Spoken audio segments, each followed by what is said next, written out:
Good evening. This September 25th, 2024 meeting of the Richmond Advisory Plan Commission is called to order.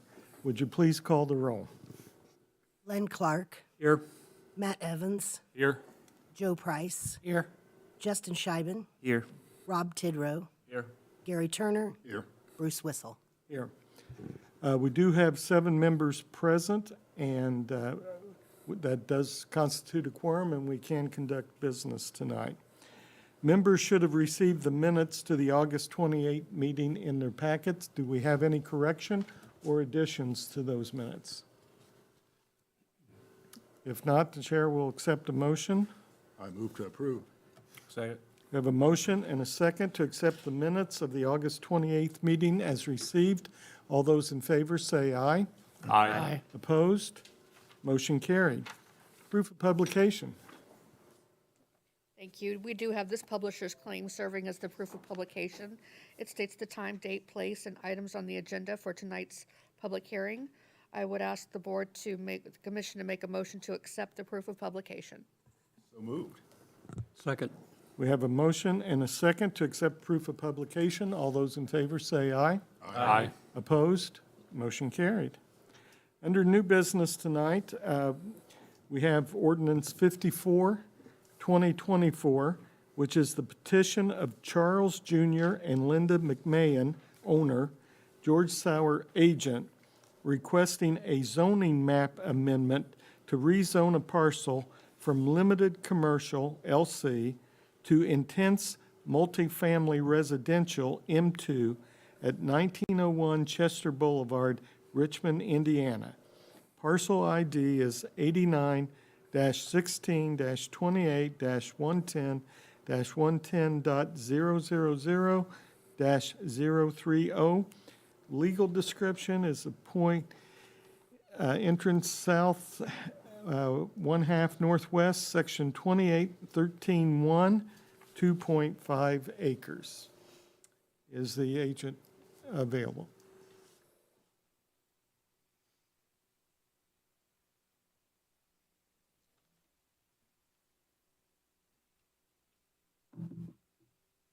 Good evening. My name is George Sowers. My office is at 111 South 7th Street, Richmond, Indiana. I am attorney for the applicant, and I would like to just make a few comments. The applicant is Marion Development Group, LLC, out of Louisville, Kentucky. And Jared Burris, a developer with Marion, is with me tonight, and I'm going to ask him to describe the facilities briefly. And the owners are also present, Mr. and Mrs. Charles McMahon, and they are seated also in the front row.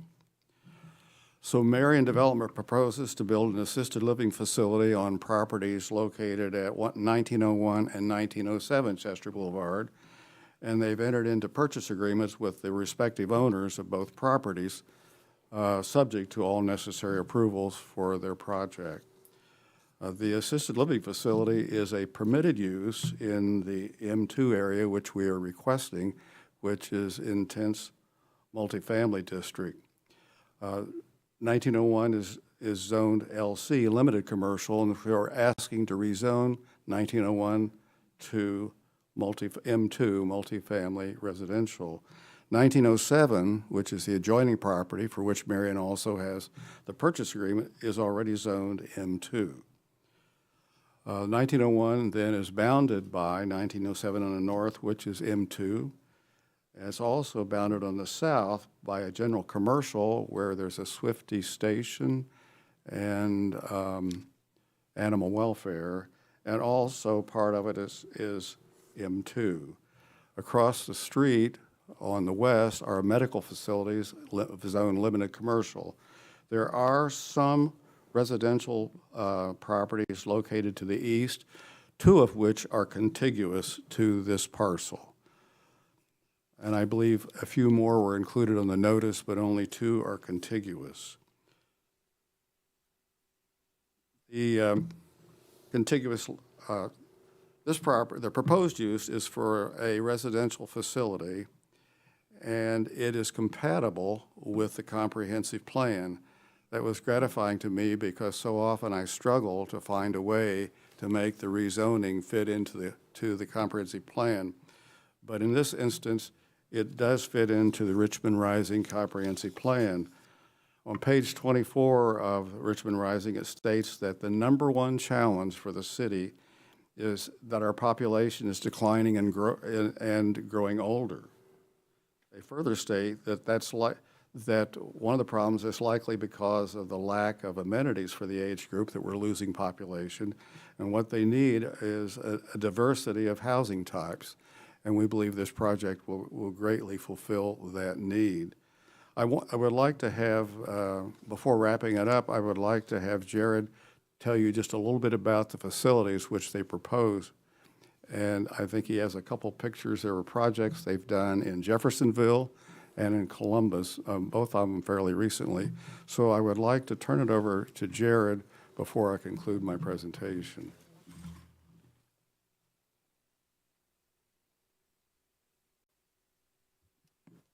Good evening, board members. I'm Jared Burgess of Marion Development Group out of Louisville, Kentucky.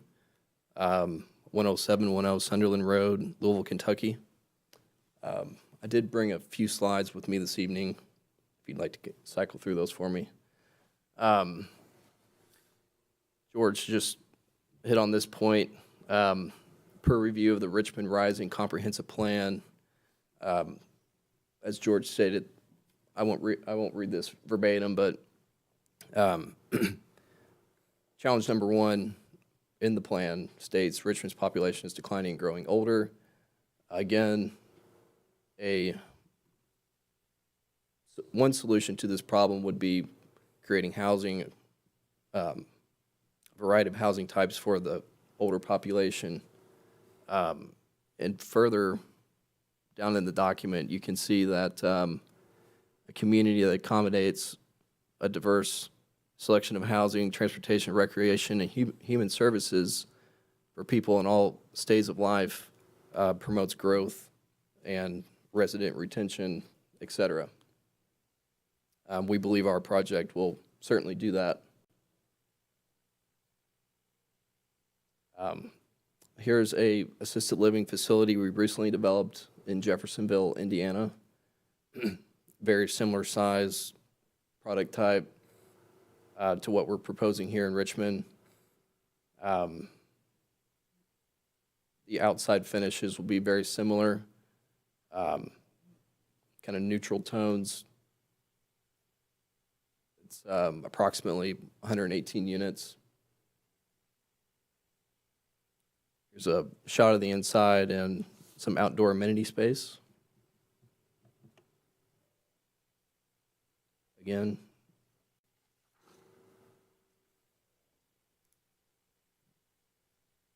Here's a project that we recently completed in Columbus, Indiana. Again, assisted living facility, similar size, product type. Here's a shot of the dining area and the outdoor patio.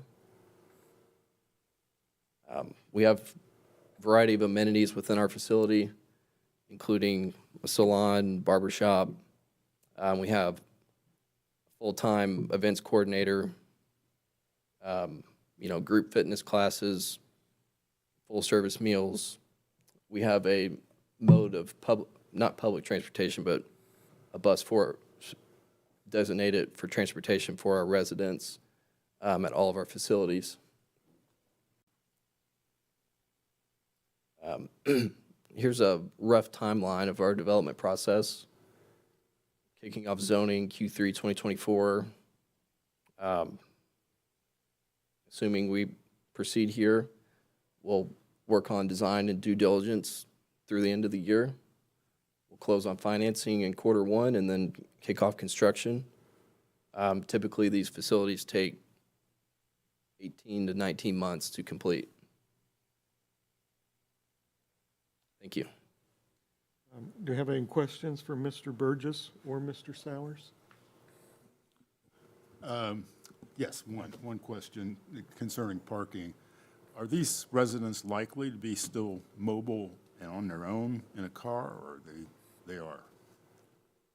They aren't. For conversation with our property operators, a very small amount of our residents actually bring cars to the facility. Out of every 100 residents, approximately 15 to 20 will have a vehicle on site. So I assume your parking accommodation will reflect that? Yes. This will be strictly assisted living? You won't have a memory unit or any other services that? There will be a component of designated memory care units. Approximately 35 of the units will be memory care units. Okay, but no independent living? Correct. Right, okay. Other questions? You mentioned that the proposed development here would look pretty similar to the other recent ones that you've completed. Is the height of this building pretty equivalent to those as well, in terms of number of stories? Yes. Okay. Yep. Thank you. Thank you, Mr. Burgess. Thank you. Okay, ordinance 50, sorry.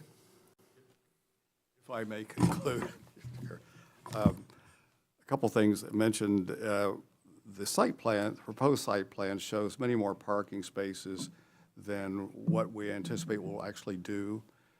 And so the site plan will be refined before it's filed with the plan department. And so I wanted to let you know that. I also wanted to point out the fact that we believe that this is a downzoning from a higher intensity zoning to a lesser use, and that within the M2, we believe the assisted living is the least intense that you could have. And we would ask for your support in recommending this to City Council. If there are any questions for me, I'd be happy to answer them. Questions? Thank you, Ms. Sowers. If not, if there are opposition, I'd like a chance for rebuttal. Okay. Okay, ordinance 54, 2024 is on public hearing. Is there anyone wishing to speak in favor of the ordinance? Is there anyone wishing to speak in opposition? Please come up, give your name and address, please.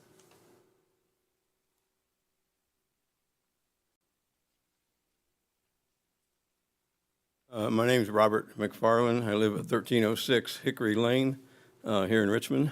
First of all, let me say I don't think I'm really opposed to the project as much as I am, and I'm going to give you just a little bit of information coming down the line. We've lived here in Richmond. We moved in Richmond and built our house where it is located at 1306 Hickory Lane 45 years ago. And at that time, everything was fine. The lot was great. And all of you know what a swell is in a lot, okay? And about a few years after that, when all the construction took place on Chester Boulevard, when they added a lot of the medical buildings and so forth, and they cut down most of the trees down through there, and they failed really to put a proper,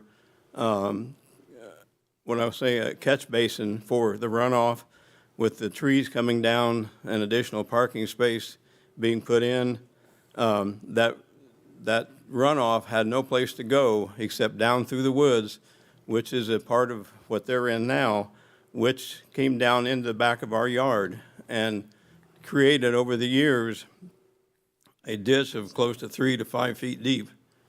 And several times trying to discuss this with the city was of no avail. Okay, I'm just going to move on a little farther. Next came the apartments at Chester Heights, the buildings that were put up out there. They came in, they cut every tree down, and all of a sudden I had a 3-story building 40 feet from my property line. And we discussed that. I came to the meetings and discussed my situation with the cutting down of all the trees and requesting some kind of trees to be replaced in there. As of today, I've seen 2 trees in there. They said they put some close to our property line. They were bushes, they weren't trees. They were bushes and they've died. And they have done nothing to do that, to replace any of those trees that have been taken out. I will say that as far as the runoff on the the retention pond that they made, they did a very good job on that. There was a heavy rain, probably about, I'd say maybe 3 or 4 months into the construction of that 3-story building from our property, and it took away everything that they had designed, and it come back into our yard, back into the garden and everything. I lost 2 trees there from that. They did correct that and got it correct. It's fine now. My concern, though, is I don't know if they're taking trees completely down on this property. Are they all coming down? If they're all coming down, is there anything going to be replacing any of them at all? And a retention basin or something to collect the proper amount of runoff when the trees are gone and you've got additional parking and pavement in there. I've lived here 45 years, and one time or twice, I had railroad ties in the part of that ditch that was 5 feet deep. We got a 3-inch rain in about a little over an hour in Richmond, and it wiped every one of those railroad ties out that I had in that ditch. It's a difficult situation. I love living in Richmond, I really do, or would have not stayed here for 45 years. And but I do have a concern about what happens if they're going to be cutting all these trees down, and if they're going to be putting any trees back in, and also the proper collection of the runoff of the water from the property. Those will be handled by administratively.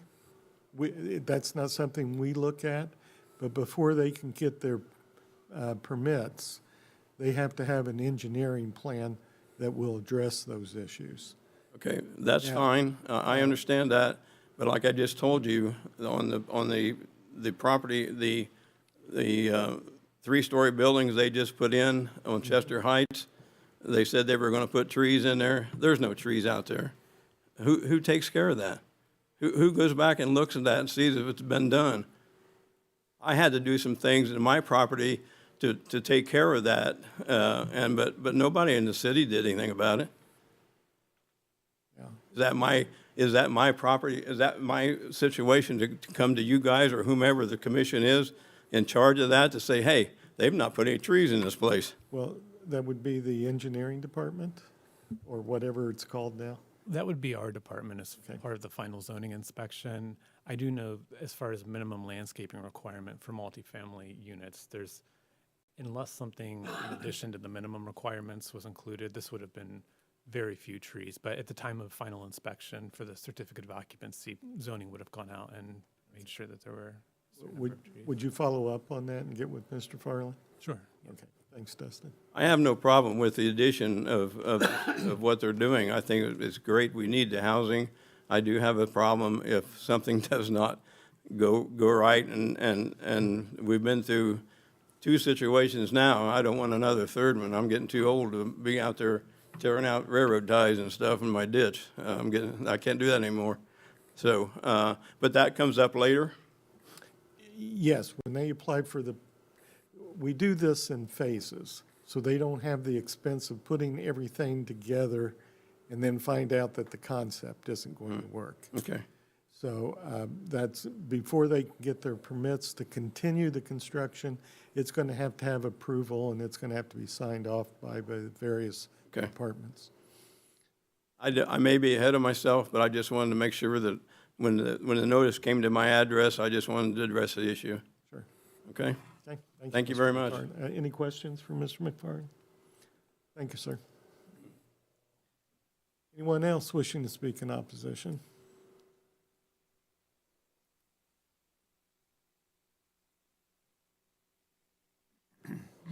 Hi, I'm Amanda Marquis. I work for the Leland Legacy. I have been there for 16 years. Since 2017, I've been the healthcare administrator for that facility. Proud to say that for the past 7 years, we've been deficiency-free with the State Department of Health. That's not an easy task to do at once, but we've done it 7 years consecutively. So I do feel like I'm an expert in this field after 16 years and a pandemic Pike and a few other things along the road with healthcare. And, you know, as far as our city, I'm always game for having growth and positivity come to it. But there's a few questions that I have from the perspective of the Leland.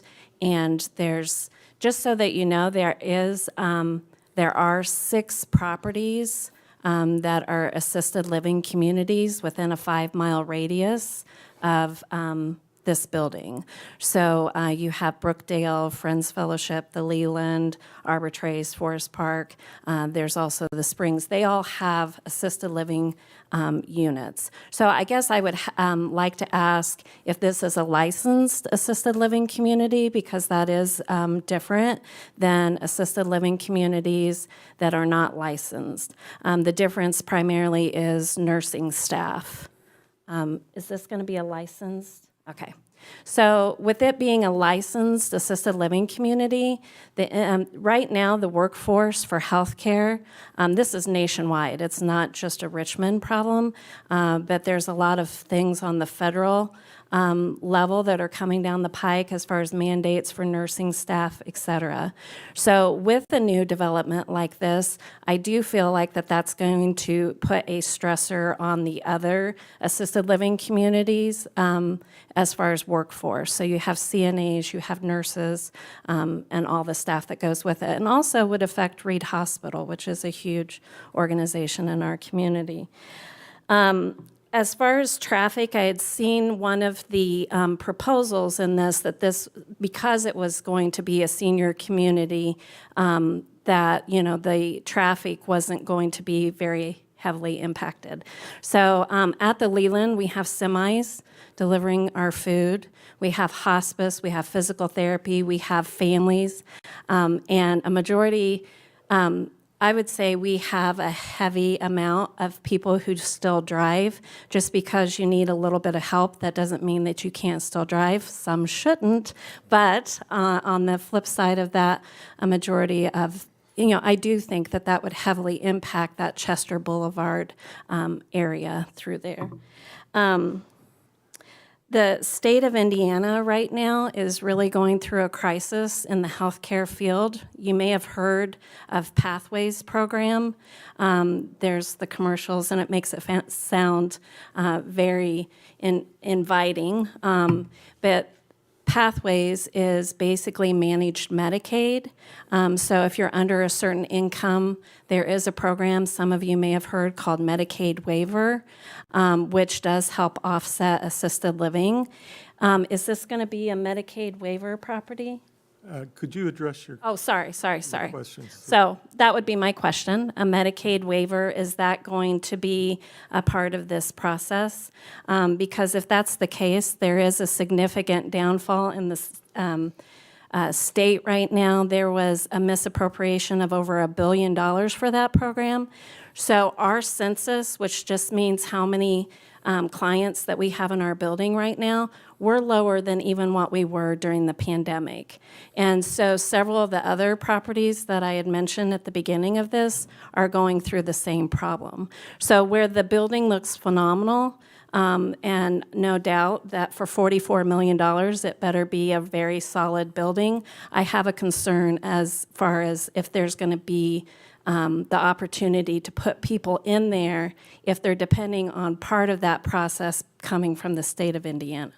So I'm sure they're like us. We accept private pay, we accept Medicaid waiver, VA benefits, long-term care policies. All of our buildings in Richmond right now are not full. So if I could share that, and then I guess basically my biggest statement is an oversaturation does leave us all at risk. So just because we have 6 assisted living communities, that doesn't mean we don't have senior housing opportunities. I know there's a project on the south side of Richmond that's going to be coming up eyeing for senior apartments. That's another stage that the state of Indiana is trying to do, is encourage seniors to live in their homes and have services come to them. So that's a huge pivotal turn that we're having, and who wouldn't want that opportunity too? So I'm just concerned that it's oversaturating our community. I've had numerous conversations with Dr. Barrett on the state level of concern in the healthcare field, and so he's very aware and maybe could shed some light too on some of the concerns that I'm sharing. So thank you. Any questions for Mrs. Markey? Thank you, Amanda. Thank you. Okay, anyone else wishing to speak in opposition?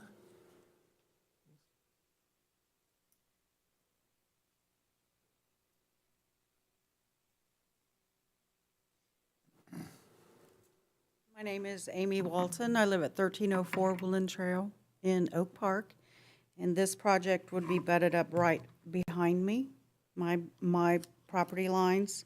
I know that 1907 was zoned the M2 a few years back, and now to extend it even farther down Chester Boulevard, this project looks massive to me, that I would be staring at 4-story building with lights and parking, and although the retirees may be inside, it's still going to impact my views, my living, and I just felt like that's too large for that property.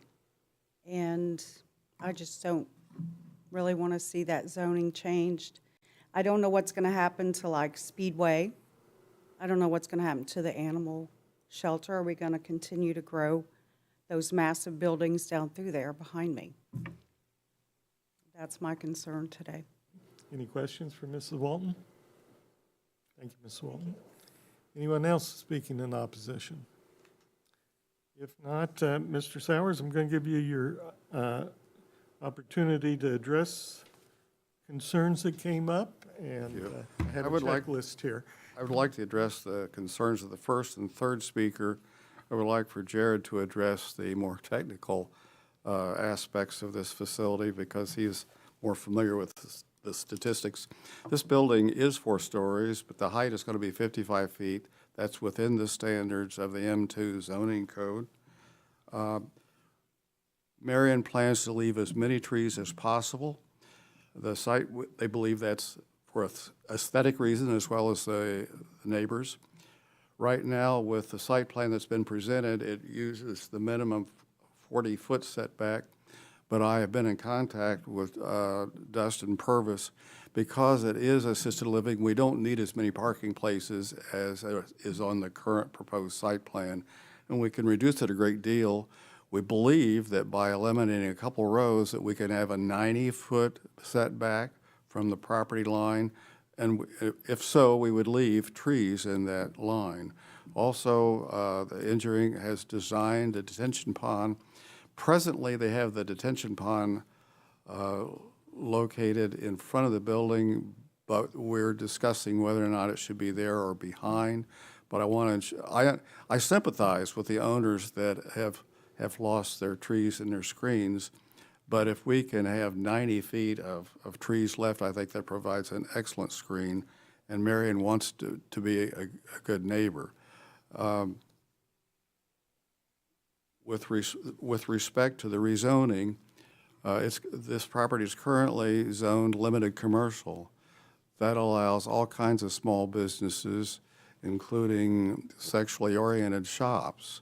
And so as far as what's permitted, this is a downzoning to intense multifamily residence and would be to the advantage of the neighbors. Zoned as it is now, they could have lots of undesirable things there. So this is really an improvement in the zoning, and it is a protection for them. And plus, Marion will leave as many trees as they possibly can. Right now, plan shows 40 feet, as I said, but if we reduce 2 rows of parking, we think we can get up to 90 feet of trees, which I think would be a good screen. So I would like for Jared to address the more technical aspects about occupancy rates and licensings, if he would.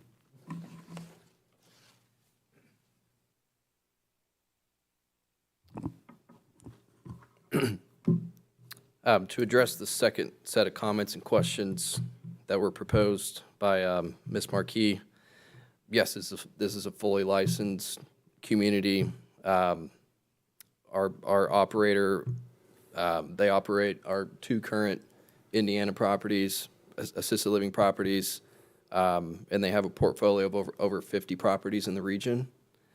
And they have, we've talked about staffing. They have quite a network of professional nurses, other staff members, et cetera.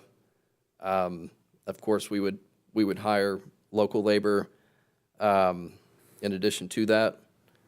And then in terms of the market, we've engaged a professional market study that shows there's more than sufficient demand for this project.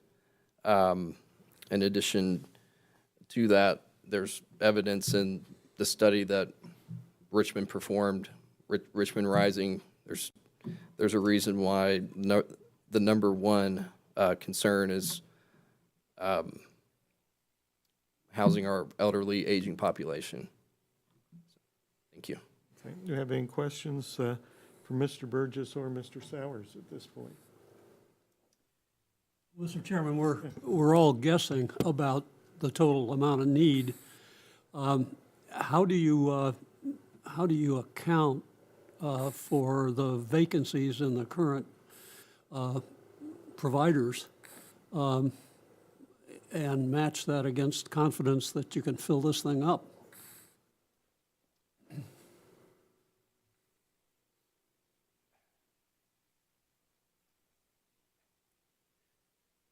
To address your question, I can't comment on why there's vacancies at other properties. We've never had a vacancy issue at any of our communities, and our market study is showing similar demand here compared to our other facilities. And as a group, Marion Group, we're moving forward, and we're confident in this project and excited at the prospects of moving forward.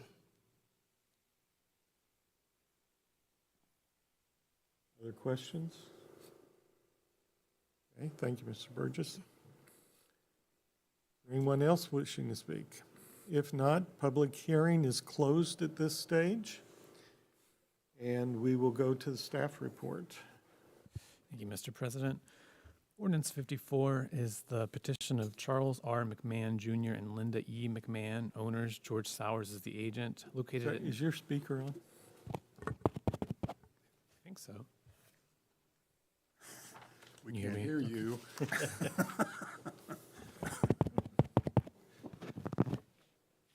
Can you hear me okay now? Yes. Better, yes. The petition is located at 1901 Chester Boulevard in Richmond, requesting a zoning map amendment to rezone a parcel from limited commercial to intense multifamily residential. Current use is single-family residential, current zoning is limited commercial, and the tract is approximately 2.5 acres. Adjacent zoning to the north is intense multifamily residential, to the south is general commercial and intense multifamily residential, to the east is high-density single-family residential, and to the west is limited commercial. Adjacent land use to the north is vacant land, to the south is commercial, convenience market and gasoline, the Chester Heights Apartments, and the Animal Welfare Commercial Incorporated Shelter. To the east are 2 single-family residential properties, and to the west is the Whitewater Eye Center. Article 2.17 of the UDO identifies several appropriate adjacent zoning districts for the M2 district, and all 4 of the adjacent zoning districts are considered appropriate zoning districts. The proposed zoning map amendment would allow the applicant to merge the subject property with the adjacent property to the north, which is already zoned M2, with the ultimate goal of building an assisted living facility on the combined lots. If rezoned to M2, the following uses would be allowed as either permitted uses or special exception uses. The permitted uses would be home business type 1, small wind turbine system, solar panels, assisted living facility, multifamily dwellings between 2 and 24 units, single-family attached dwellings, fair housing facility, nursing home, and retirement community. And the special exceptions, which would require BZA approval, are a large wind turbine system, multifamily dwellings of more than 24 units, and single-family detached units. On September 11th, 2024, the public hearing was advertised in Western Wayne News. On September 12th, 16 adjacent property owners were notified by mail, and I believe we received 3 responses. 3 responses. Amy Walton, opposed. Robert McFarland, 1306 Hickory Lane, opposed, with comments. Concerns about retention pond to handle water runoff, and 2, replace some trees after all trees have been removed. Jeff Mullen, 1315 Woodland Trail, opposed with comments. I strongly disagree with the new building plans. Please note that. When trees were cut back or down during the Chester apartment building, it opened up more wind and weather, thus making our backyard view just ugly and unappealing. The property owner or new owner should clean the back of the property up first. Their fallen trees into my property has cost me thousands in cleanup and insurance claims. The wood is still there, as seen on the pics.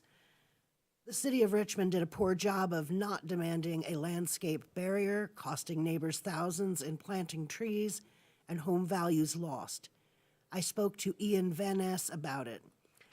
I just can't see us not taking another home value hit with more construction without a significant plan for a landscape barrier.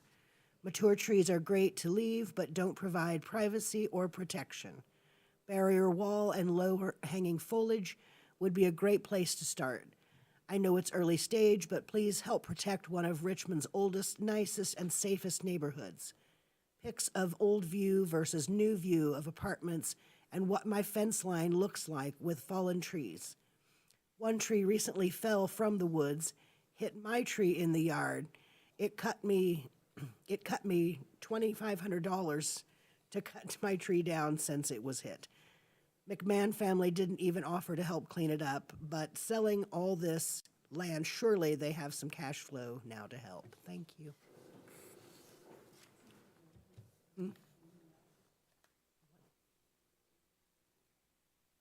Comments? I didn't have any comments. Planning staff consulted with all city departments and utilities to determine any objections based on public health and safety. No health and safety objections were raised. Staff recommends approval for amending the zoning map at 1901 Chester Boulevard from limited commercial to intense multifamily residential based on the following findings of fact. Number 1, compatibility with the Richmond Rising Community Action Plan.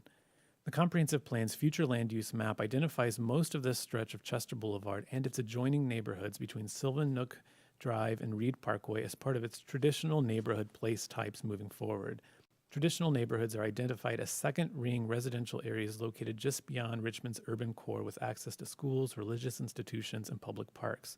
While the plan notes traditional neighborhoods will consist primarily of single-family detached units, quote, apartment buildings and other multifamily units that are integrated into larger cohesive developments where they contribute to the transition from a residential to higher density use is also identified as an appropriate use. Further, the plan's existing conditions report identified a lack of housing types variety as a key challenge facing the city and posits that the city must encourage aging in place by offering the necessary services, amenities, and housing types. Additionally, the proposed rezone embraces the plan's land use and development goals primary object 2, which encourages development in the city's core and along primary thoroughfares rather than the city's outer edges. Primary objective 4 of the same goal recommends promoting the reuse and redevelopment of existing sites. Number 2, current conditions and the character of current structures and uses in each district. The subject property fronts a stretch of Chester Boulevard that is a predominantly commercial and mixed use thoroughfare consisting of medical office buildings, gasoline stations, restaurants, churches, and residential properties. High-density single-family homes and multi-unit residential buildings are established uses moving east off of Chester Boulevard, including the adjacent Chester Heights apartments, as well as the nearby Berryfield, Oak Park, and Oak Park Hills subdivisions. Number 3, the most desirable use for which the land in each district is adapted. This corridor remains a unique mix of residential, institutional, and commercial zoning districts and uses, and all of the adjoining zoning districts are considered appropriate adjacent districts for M2 per UDO Article 2.17. Therefore, multifamily zoning is appropriate and consistent with the development of this district. 4, the conservation of property values throughout the jurisdiction. The adjacent properties to the north and south are already zoned M2, and multifamily housing has existed on the adjoining property to the south since 1965.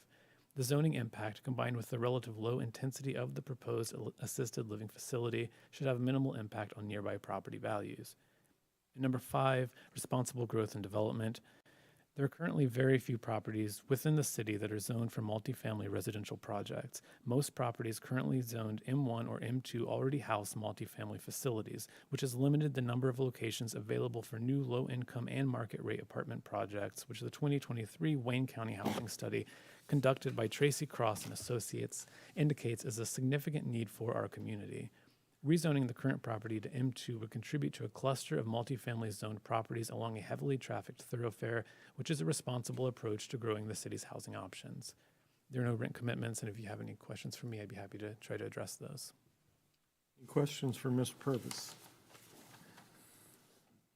I know landscape buffers and all of that's part of the zoning permit process. Is there maybe in any of the commission members' perspectives or yours, Dustin, a room during secondary approval to bring up or talk about some of the concerns about the mature trees in more depth? Sure, yes. So if the rezone goes through, this would need to come back as a development plan with a kind of final site plan for the assisted living facility. And that could, if it doesn't already include landscape buffering at that point, I think that could be a commitment that the commission adds or a condition for approval. Yeah. Thank you.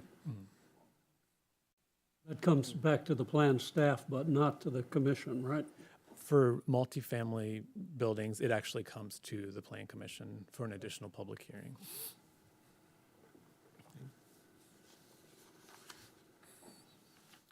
Other questions? Thank you, Mr. Purvis. Okay, we're at the point for discussion among the members. Any comments that want to make before we vote?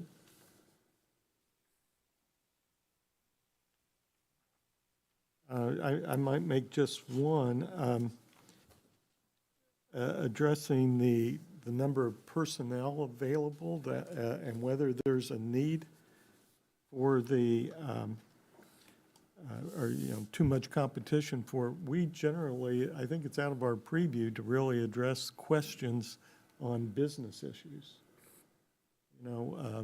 Places have to be able to hire, and it's not, we don't have the expertise, and I don't think it's in, as you look at the guidelines of what we do, it's not really in there for us to do that. So I'm not saying it's not a concern, I'm just saying it's something that shouldn't be addressed by us. Any other comments? If not, Chair will accept a motion. I would move to approve ordinance 54, 2024. We have a motion and a second to recommend to council approval of ordinance 54, 2024. Would you please call the roll? Len Clark, Yes. Matt Evans, Yes. Joe Price. Aye. Justin Scheiben, Aye. Rob Tidrow, Yes. Gary Turner, Aye. Bruce Whistle. Aye. So it does pass by a 7-0 recommendation, and we'll go to council at, not their next meeting, but the following meeting? It'll be at the next meeting. At the next meeting, okay. Yeah, first meeting in October. Okay, thank you. The only other thing on our schedule, we have an appointment to the Richmond Plaque Committee. And as far as I know, Mr. Turner has offered to fill that position. We got any other nominations? If not, we can just take a straight up or down vote on Mr. Turner. Okay. So, all those in favor of Gary Turner, say aye. Aye. Opposed? Motion carried. Okay, the deadline, That's close. the deadline for the October 23rd meeting was today. Do we have anything on the agenda for next month? We do. Ordinance 55, which was originally on the agenda for this meeting, will come back for the October meeting. Okay, good. So That is a rezone of the nearby property on Chester Boulevard. we'll see them all on next month. Okay. Have a motion for adjournment? Make a motion to adjourn. Second. In a second, all in favor say aye. Aye. We're adjourned.